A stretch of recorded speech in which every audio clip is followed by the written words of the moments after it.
malaika be burgo e tippoto ne nyande kala to adir wono ben non ko mission addi pour wasi Allah dali bi isni rabbi min kulli amri mante mo yakura kala ko woni tanazzala aro ben arda e goɗɗum si tawi noon ko anzala yanzilu ɗum ɗon haray kamɓe tun tippi wa ma natanazzalu illa bi amri rabbik andi ɓe adda e wahay fa tanazzalul malaika ɓen no tippo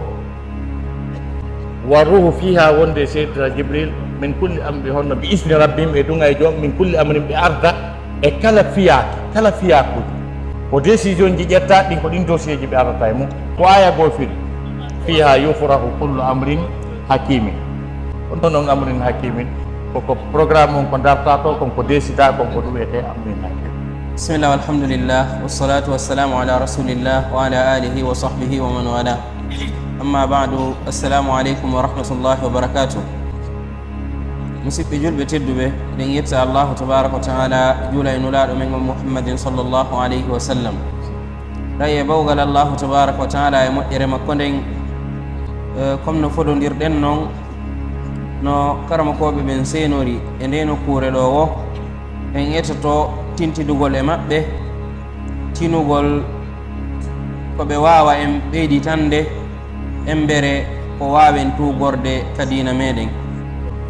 Iɗen yetta Allahu tabaraka wa ta'ala e nemaji makko ɗin ɗen juula e nulaɗo men on Muhammadin sallallahu alayhi wa sallam. Iɗen toro Allahu tabaraka wa ta'ala kanko bajjo seni ɗon yo ƴettito en e ka dina ɗo o maro en kal jannaji makko mawɗi amin ya rabbal alamin.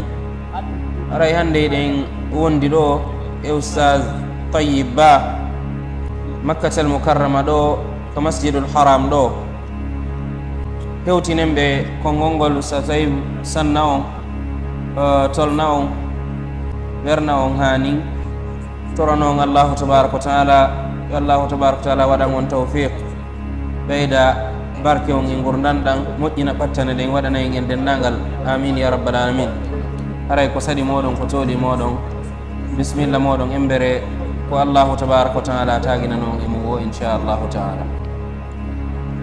Bismillahi rrahmani rrahim. Alhamdulillahi ala ni'mati l-islam wa kafa biha min ni'ma. Summa as-salatu was-salamu ala sayyidil anam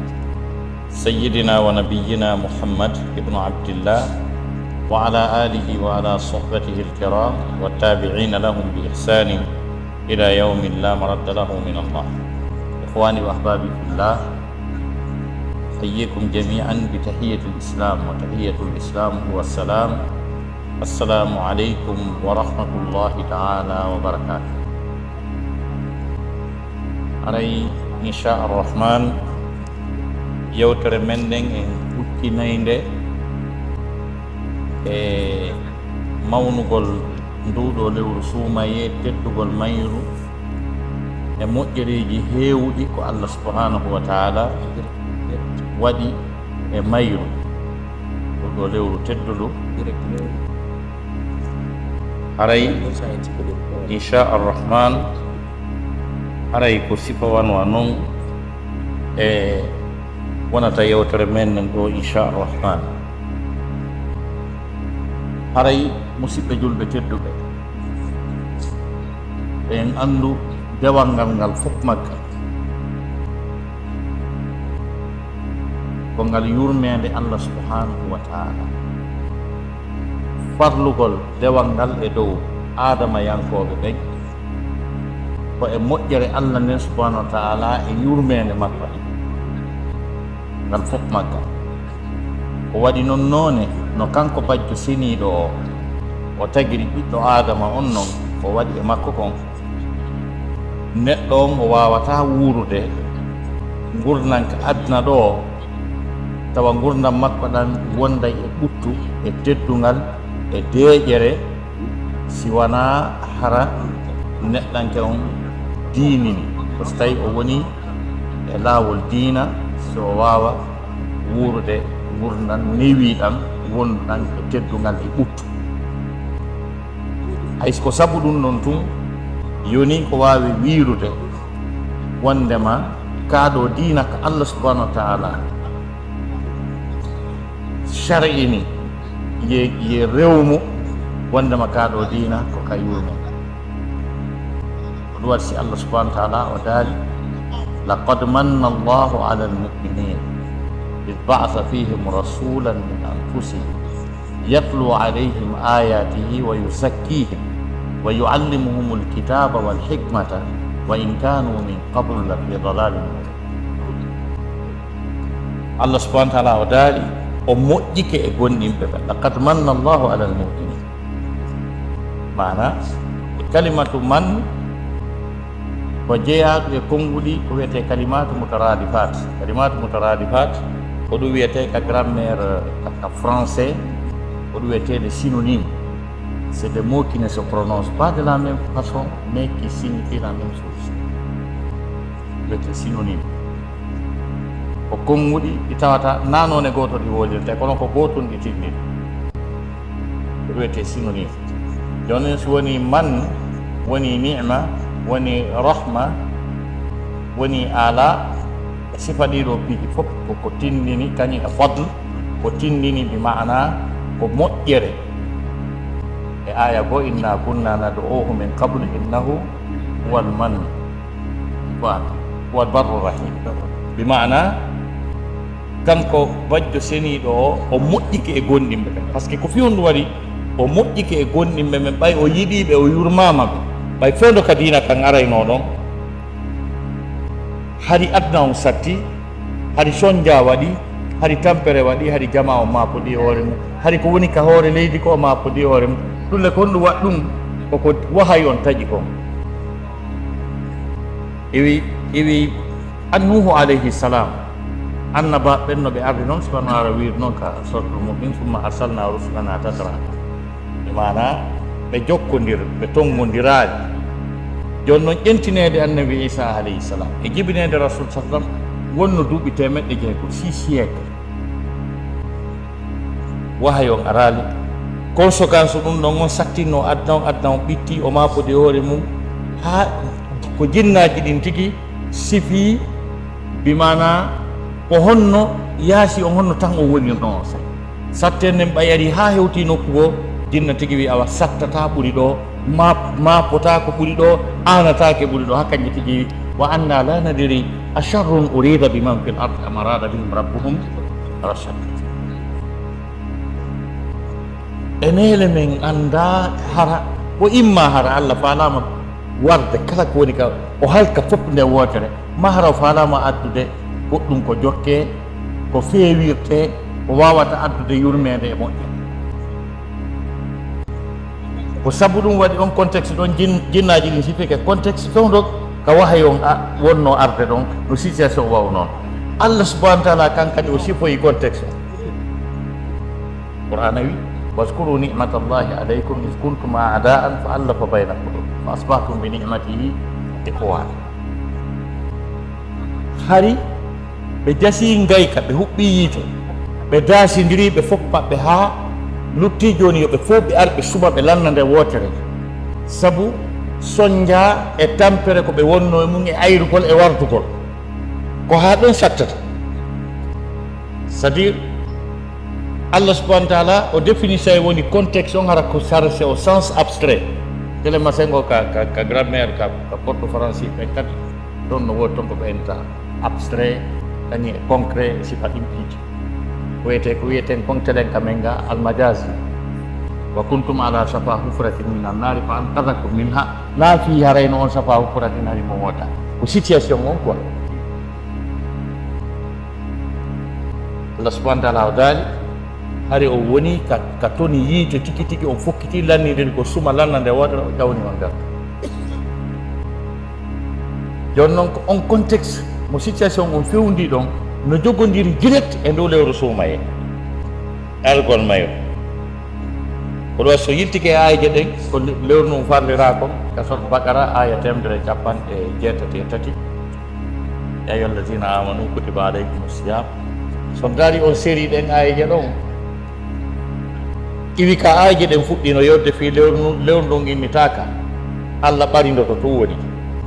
kaw innitino ɗon tigi tigi ko woli ko fiti pagol Qur'an. Shahru Ramadan alladhi unzila fihi al-Qur'an hudan linnas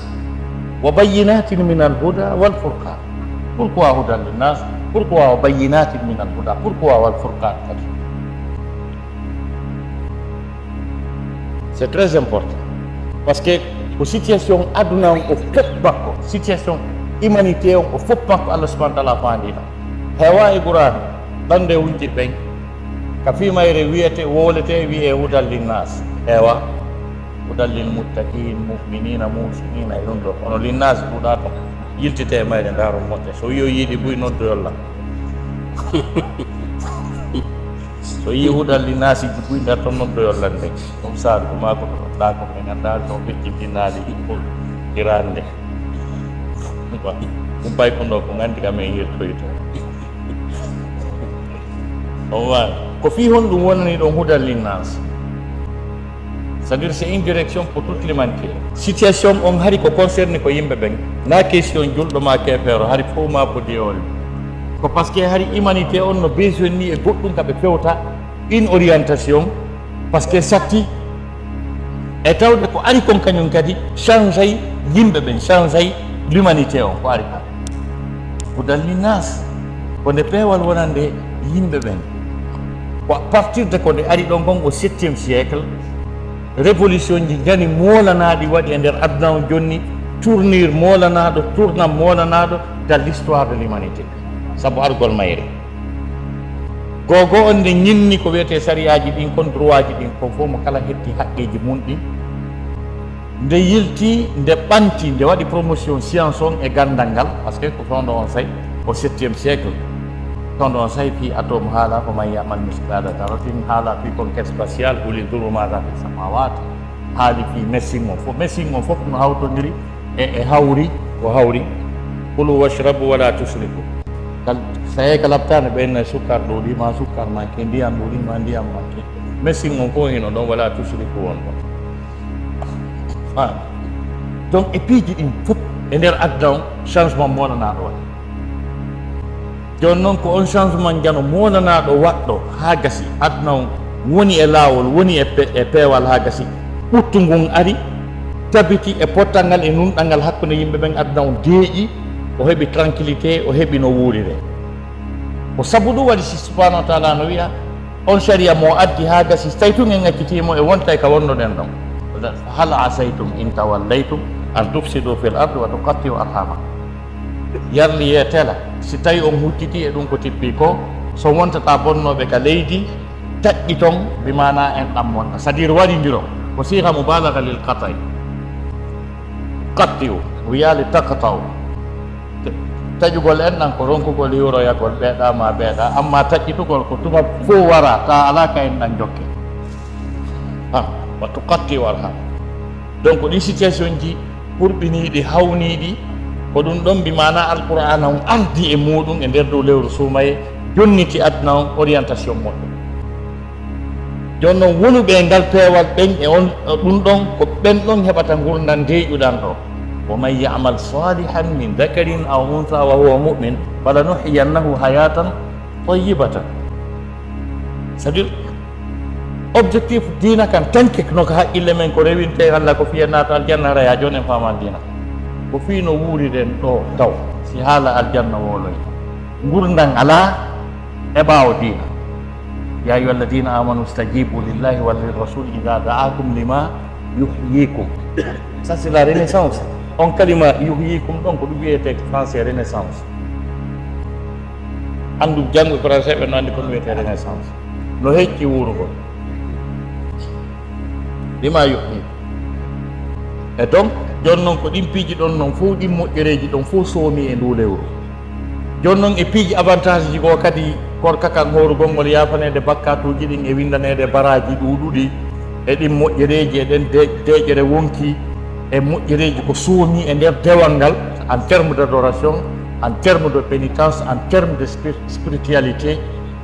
donc tous ces avantages lewru ɗum hino e nder ndu ɗo lewru suumaye ayeje ɗen no évoqué muɗum joni noon ɗin moƴƴereji heewɗi ko woni e nder mayru ko ɗum ɗon no won sen continue e série ayeje ɗen ɗa Qur'an noyi wali tukmilul iddata wali tukabbirullaha ala ma hadakum wa la'allakum tashkurun. Mawnini Allah subhanahu wa ta'ala addan ɗo en ɗum ka waɗata seeɗani windenaɗa buy ka yafanteɗa bakkatuji ka heɓata ɗi moƴƴereji fof Allah wiye mawnimo wiyanmo kadi merci. Jon ɗon ko sifa ɗiɗo piiji ka wattande mayru ɗo lewru ndun ɗo ɗiɗo moƴƴereji haray ɗi moɓanike jiyaɓe Allah ɓen yoɓe yettir Allah subhanahu wa ta'ala e dow ɗiɗo nemaji monanaɗi. Par ce que si on tigui hawrodiri e jemmanere ɗum adire o winnante dewal ɓurgal duuɓi 70 gurdan ɗan o wuuritamo rewde Allah subhanahu wa ta'ala tama jaɓa. Donc sifa ɗum ɗo ko ɗum ɗo bi mana haqiqa tan woni e ko woni haqiqa ko bi mana ko nduɗo lewru suumaye arirani sabu mum ko fi mayru hino mawni gundoji Allah muhlanaɗi hino e nder lewru suumaye no jeeya e bi mana e gundo Allah muhlanaɗo ko woni e nder lewru suumaye no koye tawde koye nduɗo lewru suumaye woni ko Allah subhanahu wa ta'ala révisata bi mana gundoji makko ɓurɗi mawde ɗin jonna décret ji plan d'action annuel ko feƴƴata kon a part programme hitande nden fof muɗum koye nende lewru suumaye ɗo woni ko watta ko par ce que koye ndu lewru ɗo tun woni ko taggu ɗon révisata lawhil mahfus on ka gundoji ɗin fof woni nder ton. On andi mo wi yamhu llahu ma yasha'u wa yusbitu wa indahu ummul kitab. Mo monta ko fala montata ko mo tabintinna ko fala tabinta ko wannon kanko jogi nenirare nen ka gundoji ɗin fof won nder ton. Une fois par an mo dartande waɗa plan d'action annuel. Jon noon on plan d'action annuel mo watta okketeɓe ɓiɗɗo e nder hitande nen eggowo heɓowo golle jombowo e sifa ɗin piiji fof ko ɗin noon dossier ji fof muɗum malaikaji ɗin ardata e muɗum. Inna anzalnahu fi laylatil qadr wama adraka ma laylatul qadr laylatul qadr khayrun min alfi shahr tanazzalu al malaikatu warruhu fiha bi izni rabbihim min kulli amr. Ma ma'na min kulli amr? Tanazzalu al malaikatu malaika ɓen no tippo warruhu wondude seeta jibril fiha alhawu ta'udu ila al-layla ay fi hadhihi al-layla malaika ɓen no tippo tanazzalu al-malaikatu warruhu fiha ɓe malaika ɓe wi'aɓe ɗon ɓay ɗuma on ko ari ko ma arifa bi dukhulil alif wal lam fi kalima malaika asbahta ismu yani mu'arrafa yani haray ko malaika ɓe suɓaɓe sélectionnaɓe jogiiɓe mission ji jani molanaɗi woni ko tippoto ɗon ta ko ardiɓe ko jibril alayhi salam ko ɗum ay so ajina tanazzalu l malaikatu warruhu fiha bi isni rabbihim e dunga e joom maɓɓe nani tum ɓe ardi malaikaɓe ɓuygoye tippoto nde ñande ka laylatul qadr kono ɓen ɗon ko mission addiɓe ko ɗum wasi Allah taali bi isni rabbi min kulli amri mante moƴƴa Qur'an kala ko woni tanazzala aroɓe garda e goɗɗum so tawi noon ko anzala yanzilu ɗum ɗon haray kamɓe tun tippi wa ma natanazzalu illa bi amri rabbik andi ɓe adda e wahay fa tanazzalul malaika malaika ɓen no tippo wa ruhu fiha wonde seydina jibril min kulli amri honno bi isni rabbihim e ɗum e joom min kulli amrin ɓe arda e kala fiyakuji ko décision ji ƴetta ɗin ko ɗin dossier ji ɓe ardata e mum ko aya goo firi fiha yufrahu kullu amrin hakimin on ɗon ɗon amrin hakimin koko programme on ko darta to konko décida konko ɗum wiyete amrin hakimin waali jon noon ɓe arda e ɗin décision ji ha gasɗi fof majji ɓe ara ɓe participe e golleji ko wona waɗede kon ɓe salmina julɓe ɓe nela sasa mako no wonima ɓe salmina julɓe sabaɓe maki nelaɗo kono no ɓe gandirta malaika ɓe salmini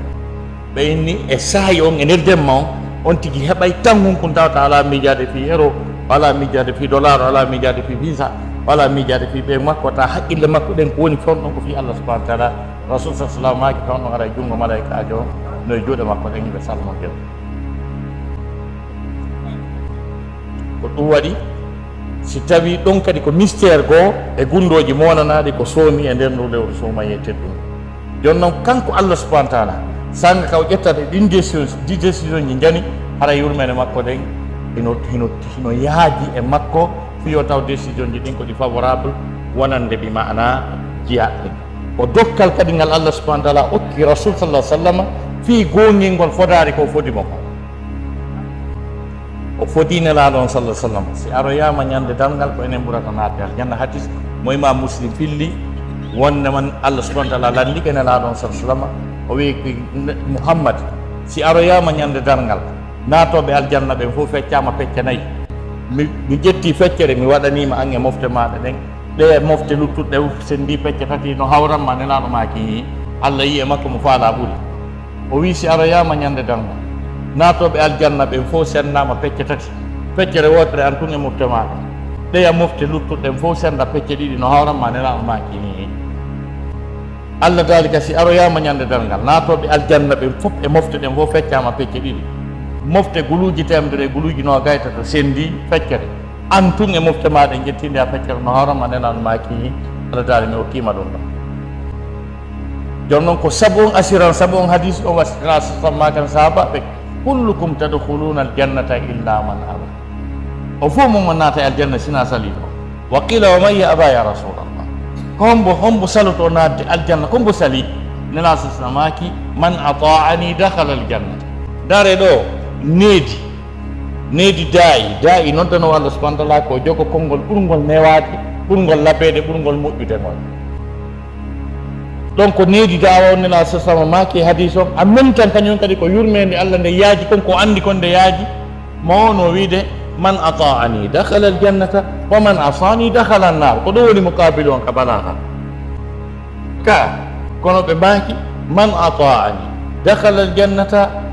wa man asani on noon faqad aba kala yettuɗo lan haray o salike ɓe innali o naata aljanna koy par ce que no programme on no yaaji ton ha na programme ma kadi o naata aljanna o naata yite na affaire ma noon certo ɗum je aljanna anda ko ton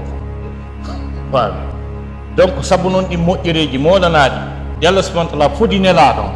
tan mo ɓeya rewi on no ɓuuri enen ko rewɗen ko ma Allah adda stratégie ka ɗum yalta ko ɗum addi leyal ɗum addi ɗon tawa a waɗay gokkunni winnanoɗa baraji rewɗo Allah duuɓi 90 goɗɗum ko fodareji ɗi Allah subahana taala foddi rasul sa sallam ko ɗum woni ko magnifiya e nder ndu lew suuma yettet ɗum ko yen hamdino yetten Allahu lanɗon subhanahu wa taala ko ɗum ɗon fof ɗi moƴƴereji wonɗi nder ton ko ɗum waɗi si Allah subahana taala daali waɗi tukabbiru llaha ala ma hadakum wa la'allakum tashkurun mo wowi yewtirde noon ha kanko Allah subahana taala e piiji ɗi o yewtata hakkudeji meɗen o enna wondema ko enen gañi par exemple no aya on ka suratu tawba ɗaɗe contrat jano wonɗo hakkude men e Allah inna allaha ashtara min almuminina anfusahum wa amwalahum bi anna lahum aljanna yuqatiluna fi sabilillahi fayaqtuluna wa yuqtalun wa'dan alayhi haqqan fi at-tawrat wal injil wal qur'an wa man awfa bi ahdihi min Allah qur'an ay fastabshiru bi ba'ikum alladhi bay'atum ko contrat ko no wi ko non gañi ko contrat o wi o soodi wonkiji men ɗin e jawle men ɗen o itti aljanna o soodiri ha gasi o inni joni noon haray on ɗon on contrat ɗon par ce que ko fiyon ɗum si so soodani wonki makin ama yey so soodani jawdi ma nin ko wonduma e mayri ko suwandi perdi hiɗa ɗon ala ko metti ha yewti ma sina ɗum a dasamana wa ka ɓuroyde ɗon joni si ɗum ɗo wattitirama aljanna gombo gañi ko ɗo so wi fastabshiru bi ba'ikum alladi bayatum weltore contrat o par ce que ko noon gañi weltore contrat tawi kadi contrat on kañum kadi so tawi a wuuri ɗo duuɓi temedere ɗa rewde Allah subahana on adima ka aljanna mo wawi wiide bon d' accord mi hokkima duuɓi wulude yalta wakkoɗaki ɓurɗa kono duuɓi capanɗe ɗi rewɗa ɗin naata aljanna tawa ko abadan a yaltata ko mbo gañi ko ɗum waɗi toujours ndemo wola fi joddi yiite ngen o wiya jasa wi faga kono ko aljanna ko jasa an min rabbika ata'an kadi non si wono hisaba donc toujours haray musidɓe julɓe tedduɓe haray hakkude meɗen e rabbu samawati wal ardo e telema sengo ɗeɗo dewe ɗe wonɗe yiwde ko Allah wi kon wali tukabbiru llaha ala ma hadakum wa la'allakum tashkurun ko yettu Allah subahana taala e ɗiɗo moƴƴereji mawɗi ɗi Allah subahana taala waɗani en e nder dow lewru suumaye tedduɗo arsikede darana ko dewangal hara salaki yiɗa wakkilo si fa ɗum ko waɗɗe ko mbuudi buyi dépense ɗen arɗen ɗo hakkunde billet avion on hôtel jiɗi en ko ñamete e piiji ɗin fof ɗum ɗo fof ko Allah subhanahu wa taala newi nani en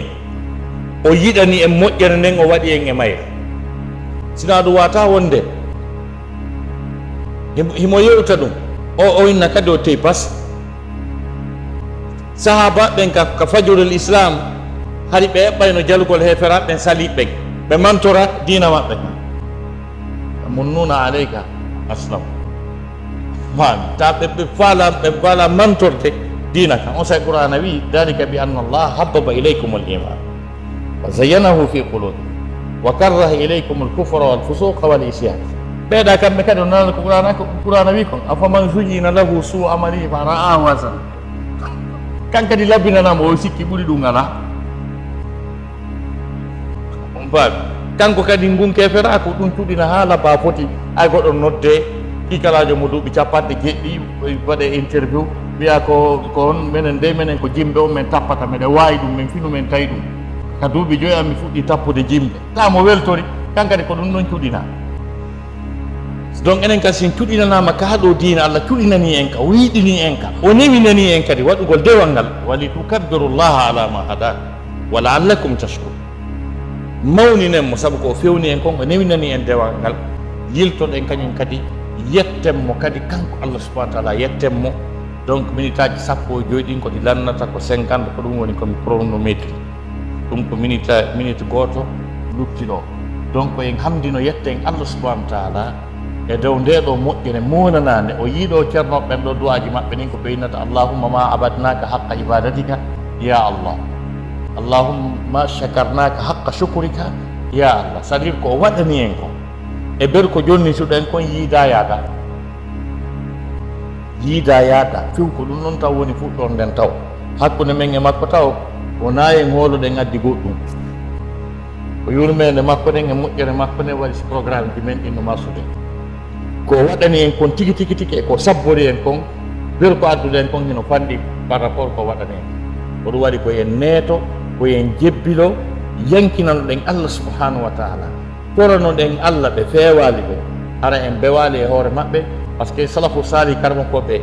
ɓenduɓe andaɓe ɓen mbi mana e telemma sengo ka dina tabitoɓe aqida to ahli sunna wal jamaa muti e nder gandal ngal tigi hara ɓen no jogui tawadu molna yande goo mi cheikh Mouhammad Nasiruddin Albani no invita e muhadara ɓay présente ɗon ɓay yewti fi makko o yewti ko cheikh o woni comme muhaddithun wasi mo cheikh Ibnu Baz wi mi anda wonɗo e leygu kammo Allah ɗo ɓurɗomo andude ko rasul wonno e mum ko woni kon o yaw woni kono mawɗo o wulli 5 minutes o wiɗo lankon naami ɗum few tan o wi tan ɗum aduna o wulli ha o mappode hoore makko donc ɗum no andira salafu sali e yi o mawɗo weltiɗɗo e imam Ahmad bun Hanbal ko kamɓe weldi kamɓe hoddi donc si goto kala e maɓɓe si naafi jemma ha hawri e ayawal fuɗɗike wullude ko waɗa yaata fankinamo ñande goo imam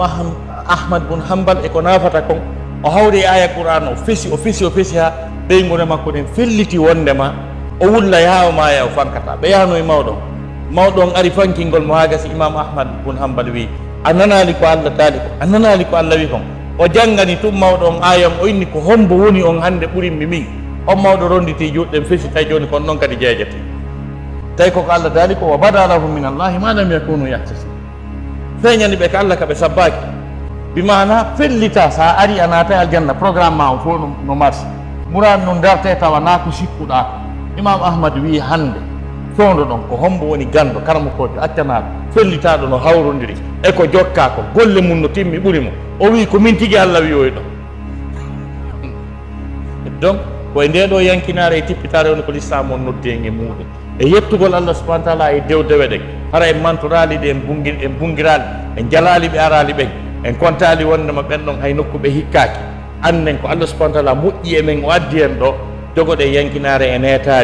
e netare molnade duumo ɗen e dewal ngal e rettugol Allah subhanahu wa taala e rewgol.